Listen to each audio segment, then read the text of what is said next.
Le deuxième livre le plus lu au monde après la Bible, c'est le catalogue Ikea. Ça veut dire que l'être humain se pose 2 questions dans sa vie. Est-ce que je vais aller au paradis? Est-ce que ce canapé fait aussi clic-clac?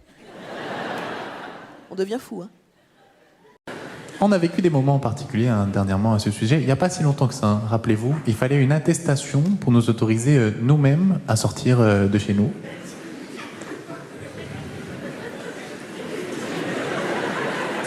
Ça, j'ai toujours pas compris, ça. Et je me suis dit, est-ce qu'un jour quelqu'un s'est réveillé et a marqué non? Là, ça fait 3 ans qu'il est enfermé chez lui.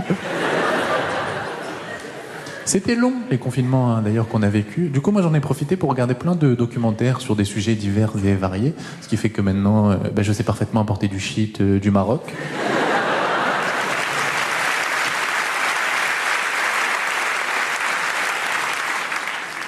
Non, période particulière dans laquelle on est en ce moment-là, qui d'ailleurs, je pense, a donné naissance à quelques individus particuliers. Je vous dis ça parce qu'il y a quelques semaines de ça, là, il y a quelqu'un que je ne connais pas, qui a changé le nom sur ma boîte aux lettres.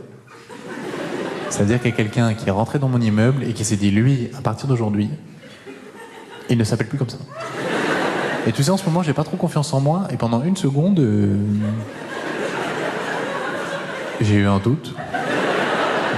Je me suis dit peut-être qu'en fait, je m'appelle Mathilde. Et j'ai poussé la réflexion encore plus loin. Après, je me suis dit, mais ça te va super bien comme prénom. Mais ça m'a pas trop énervé. Je suis pas trop un nerveux dans la vie, moi. Pas trop. Par exemple, je me suis jamais battu de toute ma vie, parce qu'il y a une phrase qui dit la violence ne résout rien. Alors je pense que la phrase exacte, c'est ma violence ne résout rien. J'ai fait me battre, là, d'ailleurs, il y a pas longtemps, et j'ai voulu faire comme dans les films. Je dis, ouais...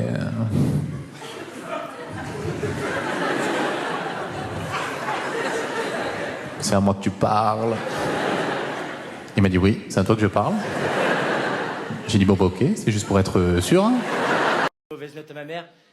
J'avais la même excuse que tous les mauvais élèves du monde. Je dis, mais maman, même le premier de la classe, il a eu 12. Ma mère me dit, je m'en fous des autres, c'est toi qui compte. Moi, je devenais dingue. La semaine d'après, je courais chez moi, je dis, maman, j'ai eu 13. Ils ont eu combien, les autres? C'était horrible, c'est vrai. C'est comme cette appréciation qu'il y avait sur mon bulletin que j'ai jamais compris. Peut mieux faire. J'avais envie de dire au prof, on se connaît pas, on se voit 2 heures par semaine. Qu'est-ce que t'en sais que je peux mieux faire? Qu'est-ce que t'en sais? Et parfois, ma mère, elle m'engueulait pour rien. Parfois, j'entrais d'école, elle me disait, mais pourquoi? Pourquoi t'as mangé la mousse au chocolat de ton copain? Hein? Qu'est-ce qu'il t'a fait, ton copain? On peut savoir? Moi, je disais, c'est bon, hein. C'est Hugo, il a dit, on peut la manger, la mousse. Et là, les parents, vous avez la même phrase depuis des années que je comprendrai jamais. Et si Hugo, il te dit de sauter par la fenêtre, tu vas sauter par la fenêtre? Hein? Toute mon enfance, j'ai envie de dire à ma mère, bah non, ça n'a rien à voir, non?